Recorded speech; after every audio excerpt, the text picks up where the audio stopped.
For many of our students, working in clinics is the first time they've ever met a client. So sometimes for the clients as well as the students, it's the first time they've worked through a legal problem. But this really empowers our students through helping to learn how to develop their own professional identities as lawyers. We're going to do an ACD in mediation with a limited order rather than alcohol treatment, because Professor Smith thinks that mediation, like the mediator will pick up on the fact that maybe he needs alcohol treatment. So students are working on transactions representing community organizations, housing co-ops, internet startups. To learn that they are embarking on a problem for which there's no one right answer, and yet still they're going to come up with a great result for their client, is, I think, eye-opening to students. And I always tell them, if they're lucky, they're never going to know the answers to the questions that their clients ask them, because that means that they're in a cutting-edge practice.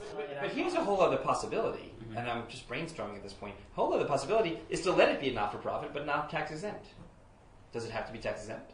You know, what if you also had a third organization? What if you had a real 501c3? 501c3, and then they could give as much money as they want as donations to the 501c3?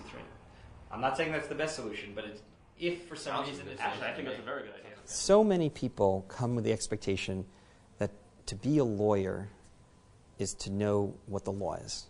And I think what my students learn, because a lot of our matters are very messy with no right answers, is that to be a lawyer is to figure out the paths in the law that your client can take, and then to counsel them as to which paths may be best and what may be the negative consequences of certain paths. Students actually can appear in court.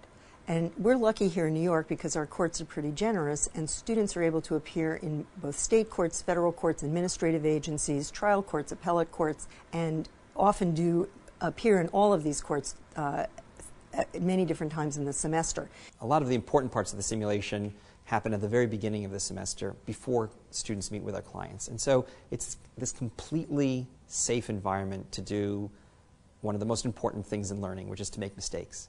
So you get to make mistakes in the simulation with no consequences. So that's an easy one for the angels to be connected to, and frankly, we outsource it mostly to Entrepreneurs Roundtable anyway as a partner. Yeah. So, you know, there's a lot of administrative work, but the administrative work doesn't have to be terribly complicated, you know.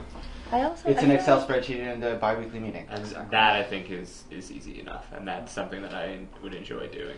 The first event that I went to with Phil, I was just like, I need to get a client. I need to bring somebody in here. I now see our former clinic students, for whom their clinics were such a memorable part of their legal education, reaching back and helping current students and inviting them into their law offices and their agencies as interns, and even employing them after graduation. I think the reason why clinics are so popular and students seek them out is explained best by a saying, tell me and I'll forget, show me and I may remember, involve me and I will understand for the rest of my life.